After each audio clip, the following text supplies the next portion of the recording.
Accueillir pour cette deuxième et dernière session de notre événement, les 1000 définitions de l'énergie dans le monde de la recherche, co-organisée par Clermont-Auvergne Innovation et le pôle valorisation et partenariat de l'Université Clermont-Auvergne dans le cadre de la Clermont Innovation Week. Donc aujourd'hui, notre objectif est de vous présenter le thème de l'énergie à travers différentes thématiques de recherche, que ce soit les enjeux sportifs et physiques, l'ingénierie, la chimie ou encore la communication au sein des sociétés.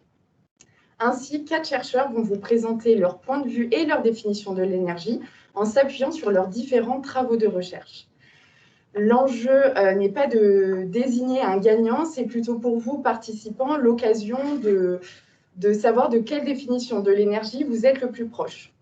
J'en profite d'ailleurs donc pour remercier tous les participants qui nous ont rejoints aujourd'hui. Petit conseil, je vous recommande de couper votre caméra pour ne pas, peut-être qu'on vous voit tout au long de l'événement, c'est à vous de choisir. Je vais donc désormais passer la parole à Léa, qui sera votre modératrice pour aujourd'hui. Et je vous souhaite donc une excellente session.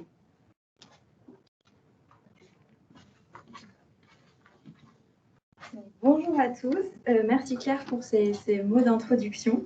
Donc moi je suis Léa Dussault, chargée du développement des partenariats et des contrats donc à l'université. Et tout de suite, on va débuter par une courte présentation de nos intervenants.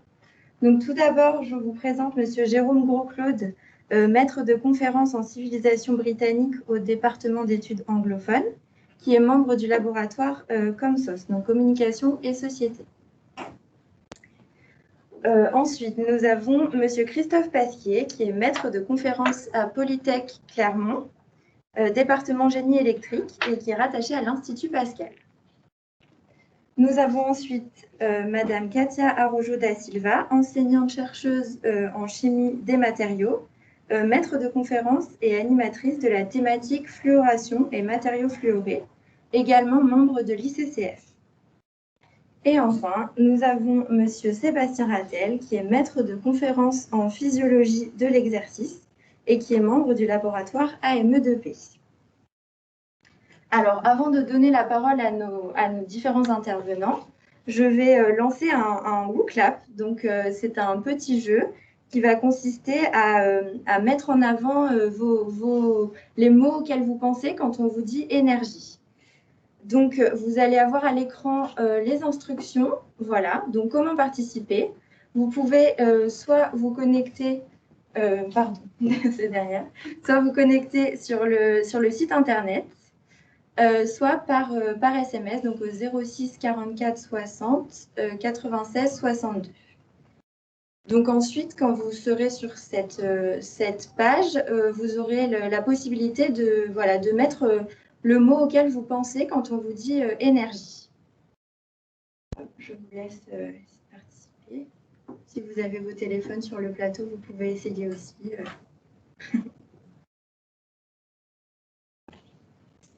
Voilà, donc on a déjà plusieurs mots qui apparaissent. Alors, ce qui va être important, c'est la taille du mot. Plus le mot est gros, plus ce mot a été indiqué, en fait. Donc là, on voit que ceux qui ressortent, c'est plutôt lumière, renouvelable, mouvement, puissance. On a aussi verte, donc énergie verte, stockage, production. Voilà, on voit que c'est très divers. C'est ce qu'on attendait un petit peu avec ce nuage de mots. Donc c'est très intéressant. On laisse encore quelques secondes pour que chacun puisse participer. Et on reviendra sur ces mots en fin de session pour conclure. Voilà, donc verte, fédéré, action, mobilité. On voit qu'on peut penser à beaucoup de choses avec ce mot énergie. Alors, bon, je pense qu'on peut arrêter là pour ce petit nuage de mots. Donc maintenant, je vais donner la parole à nos chercheurs présents sur le plateau. Donc tout d'abord, je donne la parole à Jérôme qui va nous présenter un petit peu ses activités, ses missions et finalement la définition qu'il pourrait nous donner de l'énergie. Donc Jérôme, c'est à vous. Merci. Donc, bonjour à tous. Donc, comme il a été dit, je suis maître de conférence en Verdi régulier et en The Crown, et accessoirement maître de conférence en études anglophones à l'Université Clermont-Auvergne. Donc, lorsque j'ai su que je devais proposer une définition de l'énergie, comme tout prof d'anglais, je suis allé regarder dans Shakespeare. Et en fait, Shakespeare n'utilise jamais le mot énergie. Donc, je me suis dit, la meilleure idée serait peut-être de revenir à ma propre recherche. Et il se trouve que ma recherche a beaucoup trait aux interactions entre l'Église et l'État, et notamment dans l'Angleterre du 19e siècle. Et justement, le 19e siècle me montre une Église d'Angleterre, donc l'Église d'État, et une structure politique qui ne paraissait plus viable, qui avait perdu le contact avec la population, donc socialement, religieusement et évidemment économiquement. Et pourtant, le 19e siècle aura été le siècle de la splendeur britannique politiquement. Donc comment expliquer ça? Donc Shakespeare ne pouvant pas m'aider, je suis retourné vers un autre ouvrage. Je suis allé vers un autre ouvrage fondateur, donc The English Constitution de Walter Bagehot, publié en 1867 et traduit dès 1869 en français sous le titre de La Constitution anglaise. Donc, dans cet ouvrage ramassé, puisqu'il ne fait que 214 pages, Bagehot explique le fonctionnement de la monarchie parlementaire de l'époque et utilise 7 fois le mot énergie. Donc, j'ai senti que j'étais sur la bonne piste. 2 occurrences ont retenu mon attention dans la conclusion de l'ouvrage. La première, évoquant la reine Victoria qui était alors sur le trône depuis 20 ans, Bagehot observe, je cite, « Il a été montré que la masse de notre peuple n'obéira à personne d'autre, que la déférence qu'elle suscite est l'énergie potentielle, pour parler comme la science actuelle, qui donne naissance à toutes les forces mineures et qui donne son efficacité aux fonctions inférieures. » Fin de citation. Plus loin, c'est la deuxième occurrence, Bagehot retrace les événements politiques des siècles précédents, de la répudiation du pape en 1534 jusqu'aux révolutions du XVIIe, qui virent en 50 ans 2 rois perdre soit leur trône, soit la vie, soit les deux. Bagehot observe, et je cite, « Il y eut plusieurs étapes, mais une seule énergie, la croissance de la classe moyenne anglaise dans le sens le plus large de cette expression, et l'influence protestante qui l'animait. » Fin de citation. Et il me semble que c'est en effet la rencontre de ces 2 mouvements, de ces 2 énergies, si on veut, de ces 2 forces, qui explique le succès du Royaume-Uni au XIXe siècle. La rencontre entre la tradition et l'esprit du temps, la rencontre entre l'ancien et le nouveau, la rencontre entre l'élite et la majorité de la population, car certainement la classe moyenne de Bagehot signifie en fait la masse de la population qui n'était ni l'aristocratie, ni les défavorisés. Donc, une énergie qui œuvre dans une même direction, qui s'entend même pour affiner un système dans l'intérêt du plus grand nombre, tout en respectant le passé. Et c'est tout à fait cohérent avec le sens que donne le dictionnaire d'Oxford, qui donne comme sens de énergie les pouvoirs ou efforts collectifs, physiques et mentaux d'une personne, d'un groupe ou d'une autre entité. Donc, ma définition de l'énergie dans mon domaine serait la suivante: force, puissance qui pousse à l'action dans le domaine sociopolitique. Et merci beaucoup, Jérôme, pour cette définition qui, on le voit, est plutôt sur une définition autour de l'humain, énergie humaine, etc. Alors, j'ai oublié de vous dire juste avant de commencer, vous pouvez poser vos questions dans le chat, c'est complètement ouvert et on y reviendra dans un second temps. Donc, je passe maintenant la parole à Christophe qui va nous donner sa définition de l'énergie qui, a priori, sera plutôt différente de celle qui vient de nous être présentée. Donc, Christophe, je vous laisse la parole. Merci. Donc, je suis Christophe Pasquier, je suis maître de conférence à Polytech Clermont-Ferrand, dans le département génie électrique. Moi, ma recherche se fait au niveau de l'Institut Pascal, dans l'axe photon, et même plus particulièrement dans l'équipe compatibilité électromagnétique. Mes recherches portent plutôt sur la modélisation des interactions des systèmes électriques et électroniques, et puis sur la conversion d'énergie électrique. Donc, vous avez bien compris, pour moi, l'énergie, ça va plutôt être l'énergie électrique. Et je vais vous parler un petit peu d'une de mes premières préoccupations qui est justement la conversion d'énergie. Alors, qu'est-ce que c'est que la conversion d'énergie? Ça va être un petit principe qui va nous permettre de prendre l'énergie électrique sous une certaine forme et puis de la modifier, de la transformer pour la rendre compatible entre justement la source et l'utilisateur. Une partie de mon activité va se porter en ce moment sur les véhicules électriques. Alors, la conversion d'énergie, vous voyez bien, un véhicule électrique, on en parle beaucoup en ce moment, l'énergie provient de la batterie. La batterie, c'est une forme d'énergie qu'on a appelée courant et tension qui sont continues. Et puis, qu'est-ce qui fait mouvoir la voiture? Eh bien, c'est son moteur. Et là, l'énergie électrique, il faut qu'elle soit plutôt de type alternative. Donc, entre les deux, on va mettre un convertisseur de puissance. Et c'est lui, justement, qui va faire cette conversion d'énergie du continu vers l'électrique. Et une partie de ma recherche va justement être axée sur cette conversion d'énergie pour réaliser des commandes qui vont être un petit peu optimisées justement pour minimiser les pertes qu'on va avoir pendant cette conversion d'énergie. L'intérêt pour nous, il est évident, hein, moins de pertes. Ça veut dire qu'on pourra avoir éventuellement sur les véhicules une autonomie plus grande, aller plus loin avec une même charge de batterie, ou alors effectivement consommer finalement moins, et c'est beaucoup plus intéressant, on va moins produire de chaleur qui sera inutile à ce moment-là. Donc ça, c'est une partie de la conversion d'énergie classique telle qu'on peut la voir. Et puis si on se projette un peu plus loin sur l'énergie électrique, on a la mode en ce moment de parler du mot smart grid, c'est grille intelligente. Qu'est-ce que c'est? Eh bien, ce sont les réseaux interconnectés, les réseaux intelligents. C'est-à-dire que, par exemple, votre véhicule, vous allez le mettre le soir, il va se charger pendant une partie de la nuit, mais si à un autre moment, on a besoin de l'énergie qui est disponible dans votre voiture pour effacer les pics d'énergie EDF, eh bien, au contraire, c'est votre voiture qui viendra à ce moment-là alimenter le réseau électrique. Et à ce moment-là, vous voyez, il va y avoir un système d'échange entre les producteurs d'énergie, panneaux photovoltaïques, éoliens, et donc les véhicules aussi, qui vont renvoyer de l'énergie au réseau, et qui à d'autres moments vont au contraire récupérer de l'énergie. Et donc là, il y a tout ce qu'on appelle le smart grid, la gestion intelligente de l'énergie. Et là, on est bien dans l'énergie électrique, avec beaucoup de convertisseurs qui vont être un petit peu disséminés partout, et des systèmes de communication qui permettront de dire, moi, je suis capable de fournir telle et telle énergie à tel moment, moi, il me faut que j'en garde un petit peu pour moi, etc., etc. Donc là, l'énergie électrique, on voit qu'on va être dans un principe de conversion, on la prend sous une forme, on la transforme et on la met sous une autre. Alors, ça me permet de faire le pareil avec une deuxième partie de ma recherche, du moins des perspectives qu'on va avoir, qui va être justement la recharge par induction dynamique des véhicules électriques. Actuellement, le véhicule, il est un petit peu cloisonné à la maison, on le branche sur sa prise et puis on a le fil d'alimentation qui nous embête. Peut-être que demain, on pourrait développer des systèmes d'énergie par induction. On sait faire de l'induction, hein. L'induction, tout le monde l'a, sur ces plaques électriques, on transfère de la chaleur. En réalité, on passe de l'énergie électrique à l'énergie électromagnétique qui va faire chauffer votre poêle.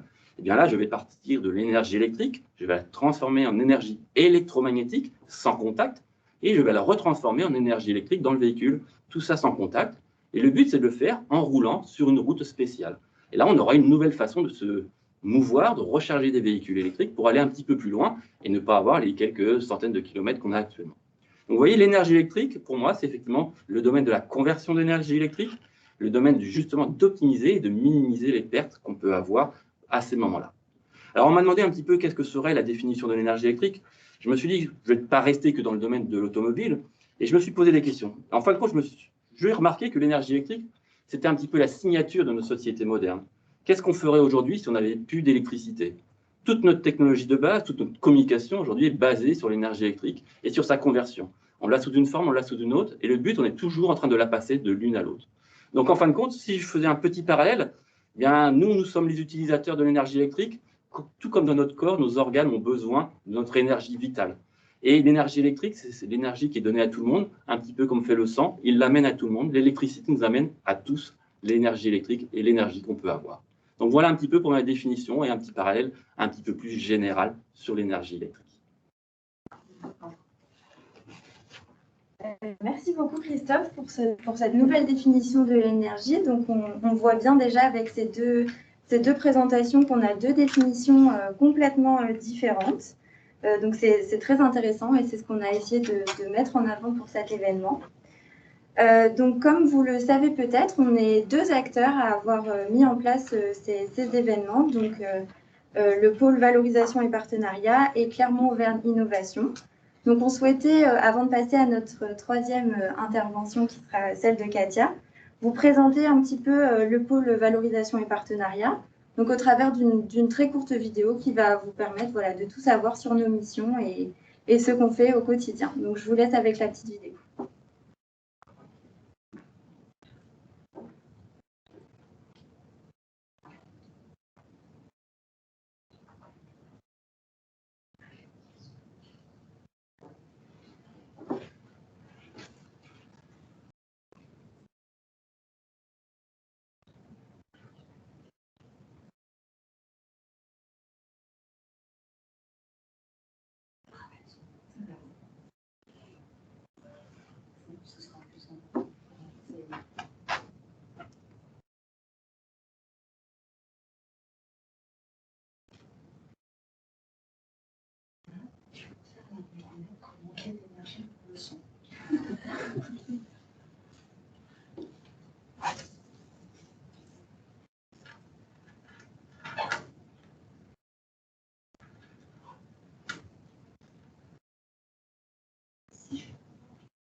Et voilà, donc maintenant vous savez tout sur le pôle valorisation et partenariat. On s'excuse pour le petit aléa du direct qui font qu'on n'a pas eu a priori assez d'énergie pour le début du son de la vidéo.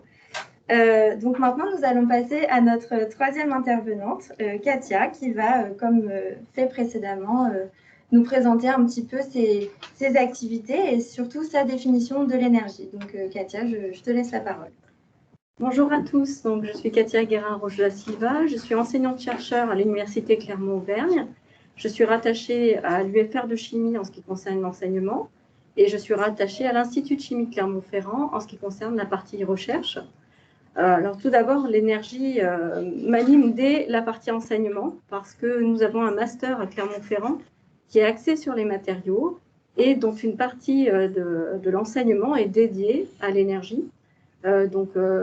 Sous couvert en fait de l'intérêt d'un certain nombre de matériaux dans les piles à combustible, dans les batteries, nous inculquons aux jeunes de demain les fondements même des choix, des concepts, des matériaux intelligents de demain pour pouvoir avoir plus de performance, parce qu'on voit bien que l'énergie, c'est quand même quelque chose qui nous anime tous et qui est enseigné en fait dès maintenant les programmes de collège et voire même du primaire. Donc en enseignement, l'énergie est importante, déjà d'un point de vue scientifique, mais aussi plein d'autres concepts. Alors maintenant, je vais bien sûr vous parler de la partie recherche. Je fais partie d'un institut de chimie Clermont-Ferrand qui rassemble 120 chercheurs qui travaillent tous sur des thématiques assez diverses, mais finalement, si on regarde d'un peu plus près leurs activités, on pourrait fédérer un certain nombre d'activités autour de l'énergie. L'énergie qui peut se retrouver dans le stockage électrochimique, si on fait le lien avec ce qui a été dit juste avant. Mais nous, on est un peu sur la brique amont, c'est-à-dire le choix même des matériaux qui vont être utilisés dans, encore une fois, les batteries, les piles à combustible, ou même les supercondensateurs qu'on peut mettre en avant comme les nouveaux dispositifs de stockage de l'énergie. Donc, en ce qui me concerne maintenant, si je rentre un peu plus dans le détail de mes activités, je travaille sur une spécificité du bassin clermontois qui est la chimie du fluor. Et cette chimie du fluor, elle est un peu singulière parce qu'elle nous permet justement d'atteindre un des deux éléments d'intérêt pour les batteries. C'est-à-dire que si vous voulez constituer une batterie de très forte énergie, en fait, vous devez associer idéalement deux éléments chimiques qui sont le lithium, et ça, vous en avez beaucoup entendu parler pour les batteries, mais aussi le fluor, puisque vous aurez ainsi la batterie avec la plus forte différence de potentiel, donc avec le plus fort potentiel d'utilisation, qui est mentionné sur n'importe quelle batterie de votre quotidien. Alors le fluor, c'est un gaz, il est très toxique, donc on ne peut pas l'utiliser tel quel, mais il y a plein d'autres façons de l'utiliser, et donc c'est ça qui nous amène, donc, au niveau de l'équipe que j'anime, à travailler sur le secteur de l'énergie et à designer les matériaux de demain pour avoir des batteries avec encore plus d'énergie. Alors, avec qui on peut travailler? On peut travailler sur des sujets très fondamentaux pour comprendre les mécanismes justement de ces nouveaux matériaux, mais on peut aussi travailler avec des partenaires industriels, et ça, c'est tout l'intérêt des travaux qui sont menés sur le campus des CESO, c'est d'être connecté aussi avec le tissu économique, et donc de pouvoir, par exemple, travailler sur les batteries du futur pour les satellites. Donc c'est ce que nous faisons depuis une vingtaine d'années avec le Centre national d'études spatiales pour propulser les satellites de demain avec encore plus d'énergie. C'est ce que nous faisons aussi au niveau de Safran pour pouvoir donc avoir des ressources d'énergie en cas de coupure électrique de certains modules. Il faut des relais, et donc ça, c'est plutôt des supercondensateurs qui sont utilisés. Et on peut aussi le faire au niveau des piles à combustible. Donc ça, c'est aussi des thématiques que vous avez entendu certainement discuter ces quelques temps, où on est sur plus de mobilité et l'intérêt de pouvoir alimenter des véhicules sur de plus longues durées. Donc, pour moi, ma définition de l'énergie, c'est avant tout d'arriver à mettre en œuvre les objets qui nous entourent et de faire avancer tout ce qui nous intéresse et tout ce qui va nous permettre d'arriver à atteindre des nouveaux objectifs. Donc, sans énergie, peu d'actions seraient intéressantes en recherche, et on a besoin de développer des thématiques autour de l'énergie pour avancer. Merci. Merci beaucoup, Katia, pour cette définition qui est encore une fois différente des deux précédentes. On voit vraiment qu'autour d'un même thème, on peut avoir plein de choses différentes, plein d'avis, plein de recherches aussi. Et donc, pour terminer ces présentations, je propose à Sébastien de nous présenter ses activités également et sa définition de l'énergie. Sébastien. Bien, bonjour à tous. Donc, je m'appelle Sébastien Rattel, je suis maître de conférence à l'UFR STAPS de Clermont-Ferrand, et je suis rattaché au laboratoire des adaptations métaboliques à l'exercice en conditions physiologiques et pathologiques, le laboratoire AME2P. Alors, c'est un laboratoire qui travaille autour de l'activité physique, de la performance et de la santé.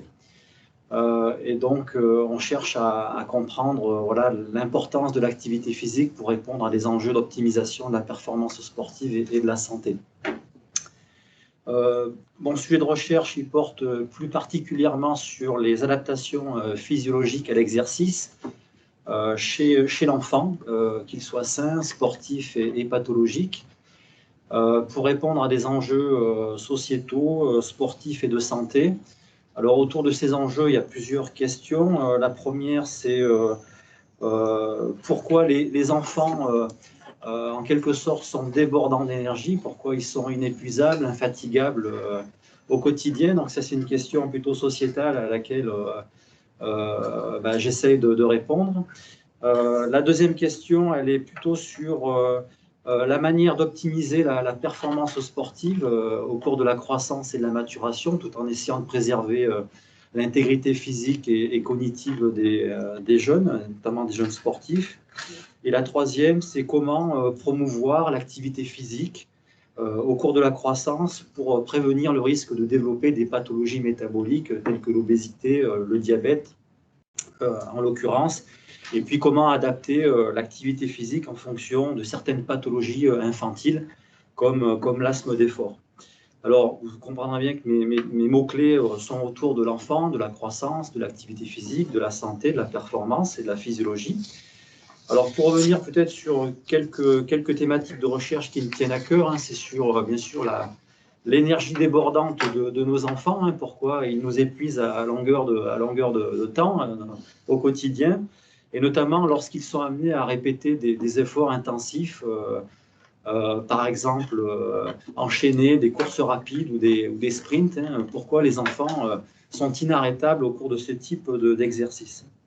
Alors, j'ai essayé d'aborder cette question sur le plan métabolique, sur le plan énergétique.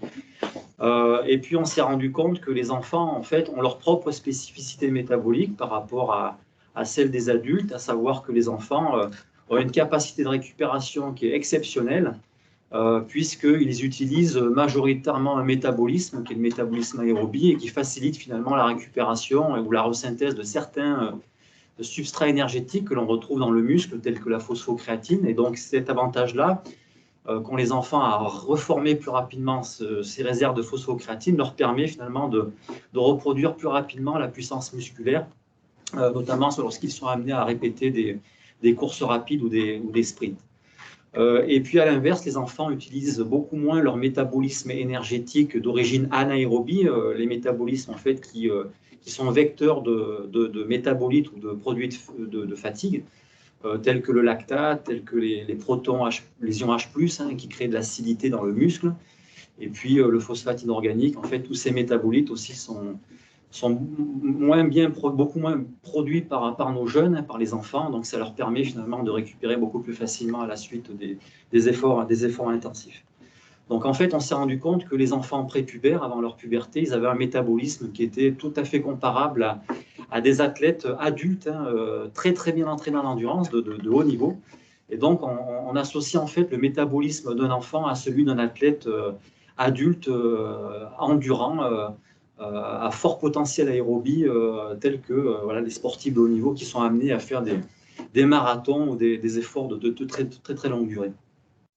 Alors, par rapport à la définition de l'énergie, voilà, dans le domaine de l'activité physique, l'énergie, elle se traduit notamment par la capacité à produire un travail mécanique qui va se traduire par le mouvement dans un effort physique. Et en quelque sorte, lors du mouvement, on transforme l'énergie chimique en fait en une énergie mécanique à des fins utiles, à des fins contractiles pour le muscle, et puis en une énergie plutôt thermique, sous la forme de chaleur, parce que la machine humaine, il faut savoir que le rendement est pas très élevé, entre 20 et 25%.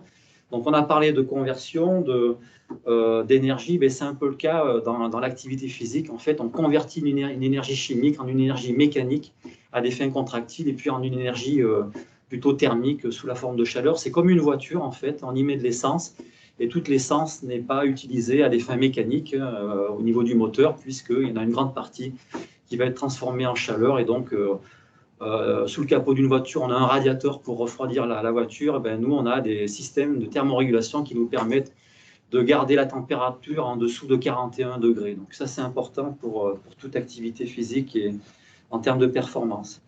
Et dans l'activité physique, on parle essentiellement de coût énergétique, c'est-à-dire ce qu'on va utiliser en énergie pour parcourir 1 mètre, et ça par kilogramme de poids de corps. Donc le coût énergétique, il est beaucoup calculé, notamment dans des activités de course à pied et de marche. Et après, on parle plutôt de rendement mécanique, notamment sur les activités de pédalage ou lors des activités comme l'aviron, où là, c'est vraiment un travail mécanique qui est produit par rapport à l'énergie totale dépensée. Donc ça, c'est le rendement est plutôt exprimé en pourcentage. Donc voilà, donc là, on est plutôt sur du rendement à proprement dit. Donc, merci beaucoup Sébastien pour cette définition de l'énergie. On voit qu'on commence déjà à avoir des parallèles entre chacune des définitions, aussi différentes soient-elles. Voilà. On voit par exemple que ici on parle d'énergie humaine, mais plutôt santé, métabolisme, activité. Et finalement, on a débuté par Jérôme qui nous parlait aussi d'énergie humaine, mais plutôt côté société, relations entre les personnes, etc. Donc, c'est très intéressant d'avoir tous ces points de vue. Donc, pour terminer sur ces présentations, comme je vous l'ai indiqué tout à l'heure, on était 2 acteurs sur cet événement. Donc, on a présenté par une petite vidéo le pôle valorisation et partenariat. On souhaiterait vous présenter maintenant Clermont-Auvergne Innovation par une seconde vidéo, en espérant que le son fonctionne cette fois-ci. Je vous laisse avec la vidéo.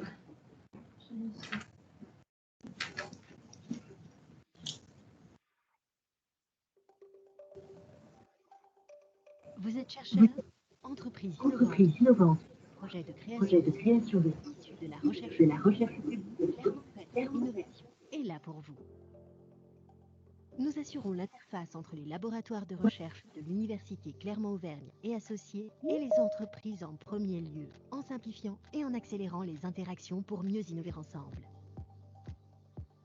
Vous êtes membre de la communauté scientifique et souhaitez collaborer avec le monde socio-économique? Une équipe d'experts vous accompagne afin de déterminer le potentiel d'innovation de vos projets, de construire une stratégie de protection de vos résultats de recherche, d'investir dans leur développement et de les valoriser par le transfert de technologies et par l'éclosion de start-up deep tech. En tant qu'acteur du monde socio-économique, vous souhaitez accroître votre compétitivité? Clermont-Auvergne Innovation est votre catalyseur pour développer une innovation avec un laboratoire de recherche. Accéder à des compétences académiques de haut niveau et des équipements de pointe ou exploiter des technologies de rupture.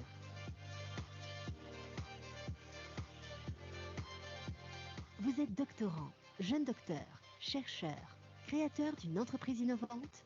Clermont-Auvergne Innovation dispose d'un programme d'accompagnement premium et sans couture, de l'émergence à l'accélération de votre entreprise deep tech.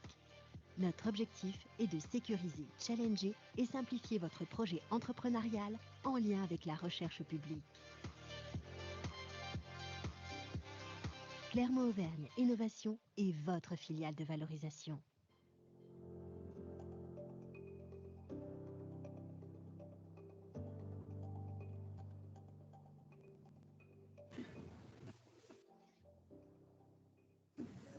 Maintenant que toutes les présentations ont été faites, on va pouvoir passer à la partie questions. Pour l'instant, il n'y a pas encore de questions de votre part. Surtout, n'hésitez pas à les poser sur le chat. Nous serons ravis d'y répondre. Nos intervenants seront ravis d'y répondre. Donc, je vais me lancer avec une première question. Ma question est la suivante. Peut-on considérer l'énergie comme inépuisable?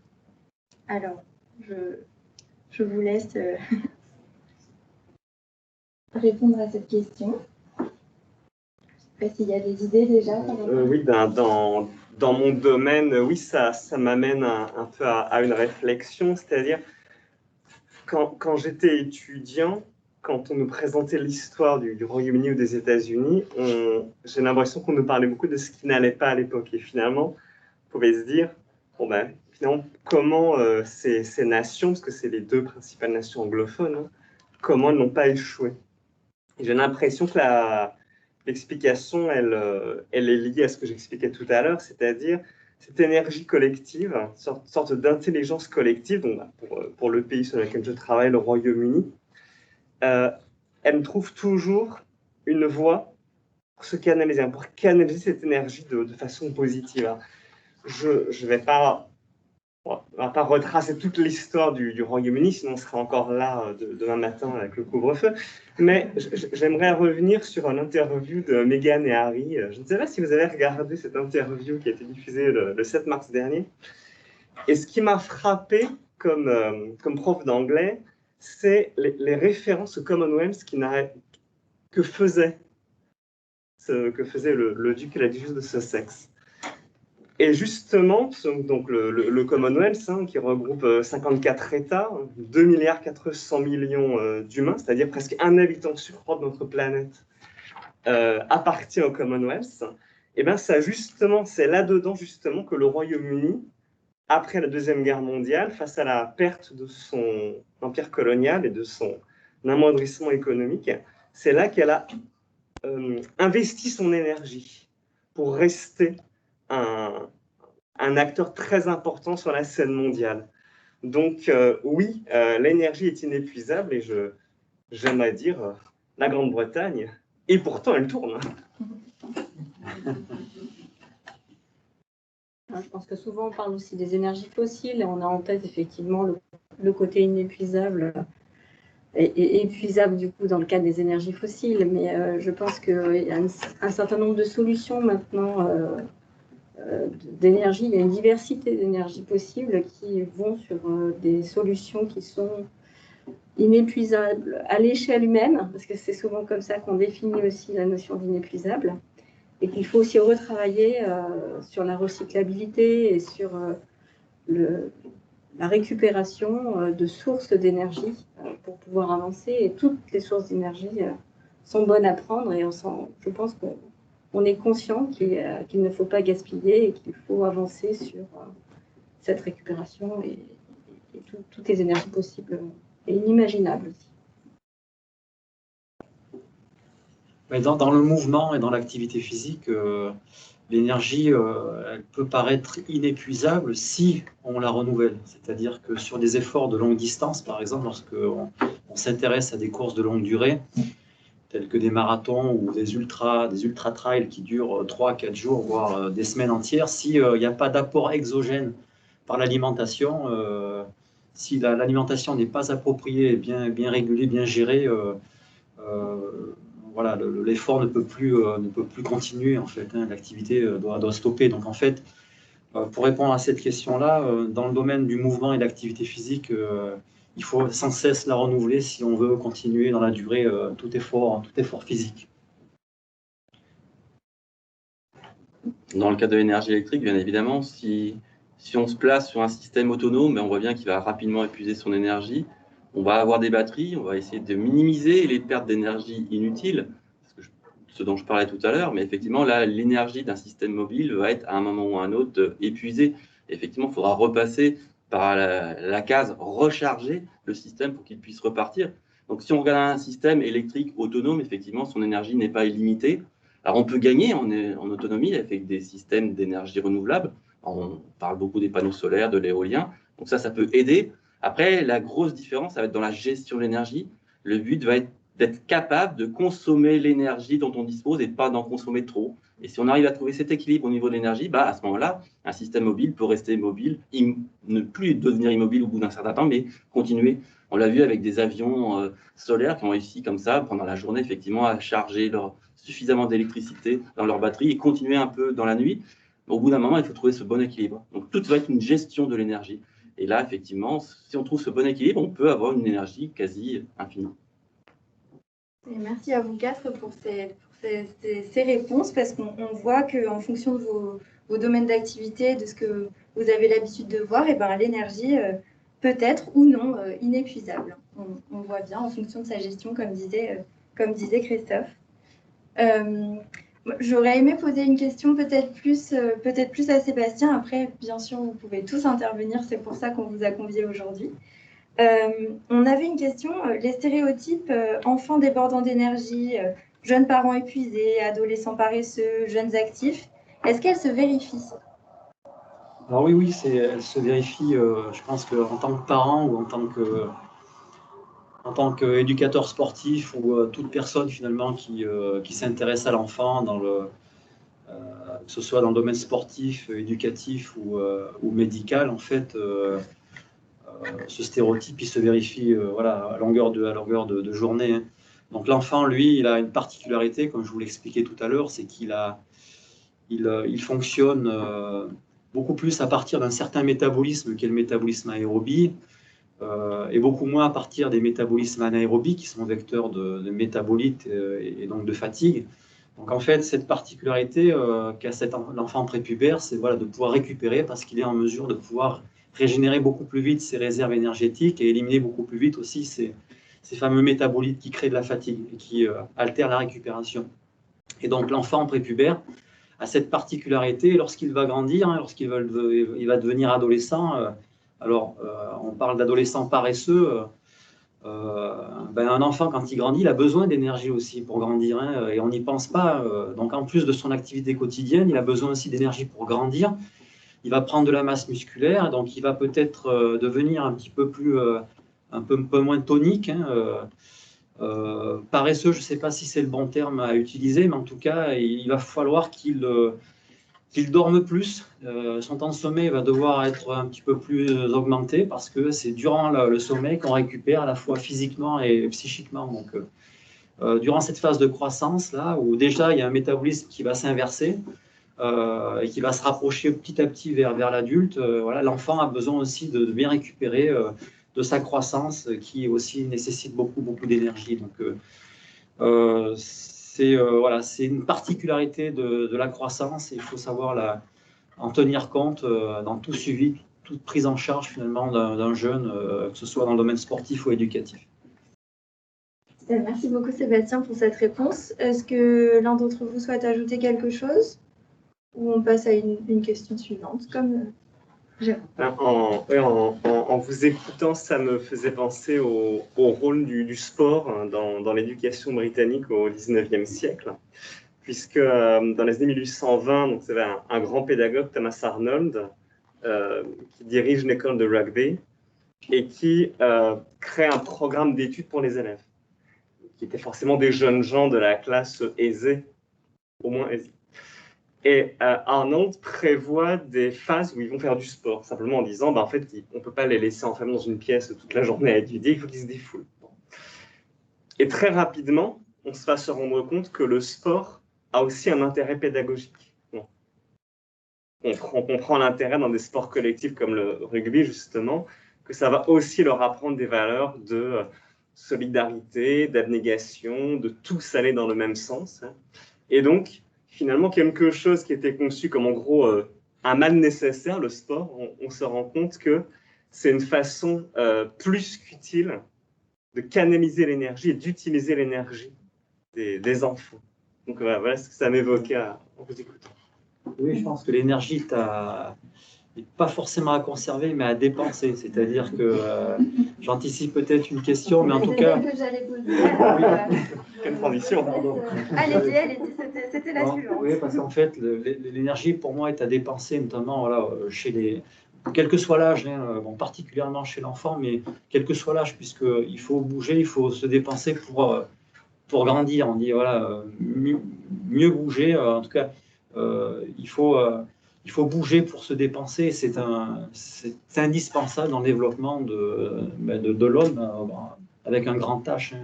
Sans mouvement, sans dépense physique, on peut pas. Finalement, le corps ne peut pas s'exprimer comme il en a besoin. Peut-être Katia ou Christophe, un mot sur cette question que je formule du coup. L'énergie est-elle à conserver ou à dépenser pour vous? Dans mon domaine, on va plutôt essayer de l'économiser, effectivement, d'avoir le minimum de pertes pour justement garder le maximum d'énergie disponible pour les actions utiles.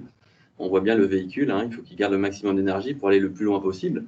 C'est pour ça qu'on dit d'ailleurs qu'en hiver, on va essayer de ne pas mettre le chauffage dans son véhicule 100% électrique si on veut gagner quelques kilomètres.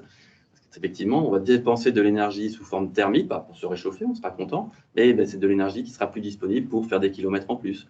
Donc c'est vrai que dans notre domaine, on est plutôt en train de mettre en place des stratégies, comme je disais tout à l'heure, des convertisseurs qui vont justement dépenser le moins d'énergie possible, qui vont essayer d'avoir le rendement le plus proche de 1, justement, pour que toute l'énergie utile puisse justement aller à l'utilisateur et qu'on ait le minimum de pertes au passage. Donc nous, effectivement, on est plutôt dans un domaine où l'énergie, on essaie de ne pas la gaspiller, on essaie de ne pas la dépenser inutilement. On va essayer de se focaliser vers l'action utile et seulement celle-là.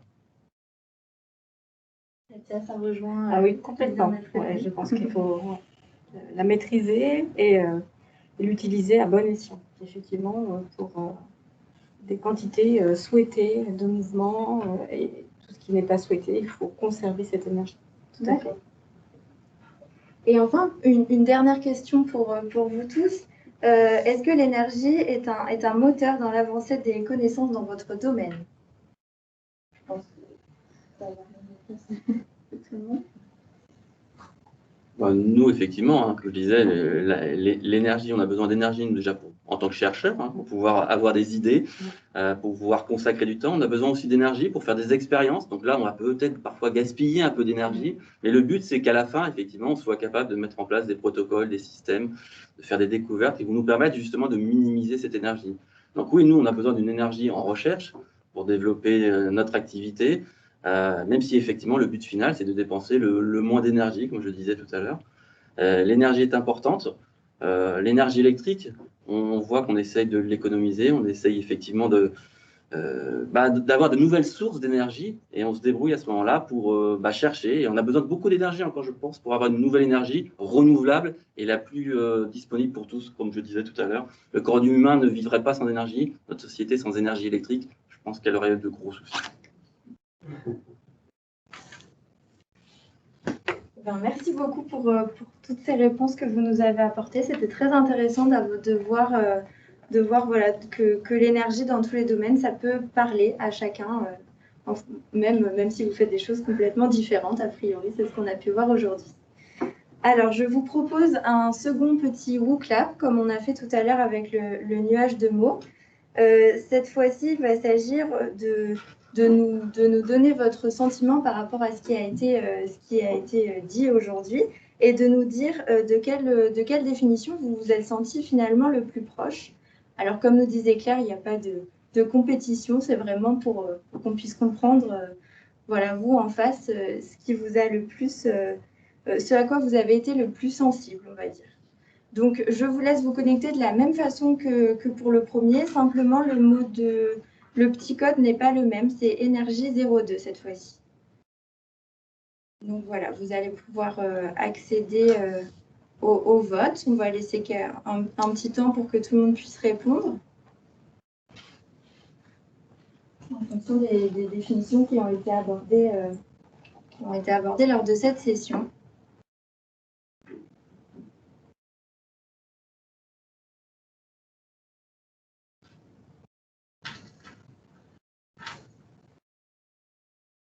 Alors, je le rappelle, pour Jérôme, on était plutôt sur l'énergie humaine, la société, etc. Pour Christophe, c'était plutôt l'énergie électrique. Pour Katia, l'énergie au niveau des batteries. Et puis pour Sébastien, c'était plutôt l'énergie, le métabolisme, etc. Donc, on voit que pour l'instant, les réponses, c'est plutôt... tout le monde va s'y retrouver un petit peu. Encore une fois, c'est ce à quoi vous êtes le plus sensible. Et voilà, on a des réponses. On a eu de l'intérêt pour chacune de vos interventions. C'était sans aucun doute le cas. Je vous laisse encore quelques secondes pour répondre.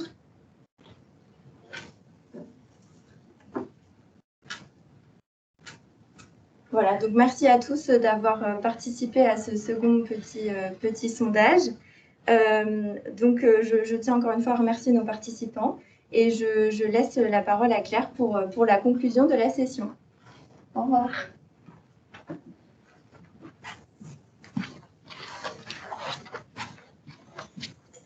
Donc, à travers ces différentes interventions, nous constatons qu'il n'y a pas une seule définition de l'énergie, mais bien une multitude d'approches complémentaires. Donc, pour classifier succinctement les mots qui sont ressortis tout au long de cette session, voici les tendances qui se dégagent globalement. Donc, on a plutôt une catégorie de mots en rapport avec l'énergie électrique. Donc, dans cette catégorie, on retrouve notamment watt, électrique, batterie ou encore smart grid. Il y a également tout ce qui est énergie au niveau des sociétés, de l'humain. Donc là, on retrouve des mots tels que puissance, force, action, sport ou encore pédagogie. Il y a également une catégorie qui est elle plus en rapport avec les matériaux. Donc là, on retrouve des mots tels que fluor, gaz ou encore piles et batteries, mais aussi objets. Et enfin, une catégorie qui est elle plus en rapport avec l'activité physique. Donc là, on retrouve les mots tels que métabolisme, enfant, croissance, performance ou encore travail mécanique. On constate d'ailleurs quelques similitudes avec les mots qui sont ressortis lors de notre première session de mercredi, qui eux également tournaient autour de la lumière, de l'électricité ou encore du métabolisme et du mouvement. On avait également des mots en rapport avec la vie et l'avenir. Donc ainsi, grâce à ces différentes définitions, la recherche nous prouve que chaque jour, elle est pleine de richesse, pleine de diversité et qu'elle s'investit à plusieurs niveaux au niveau de l'énergie. Donc cette année, les conditions sanitaires nous ont obligés à faire un événement à distance. Nous espérons que ce format vous aura malgré tout plu. J'en profite d'ailleurs pour remercier donc tous les chercheurs qui sont intervenus au cours de nos 2 sessions. Je remercie également bien sûr les organisateurs de cet événement, que ce soit du côté du pôle valorisation et partenariat que du côté de Clermont-Auvergne Innovation.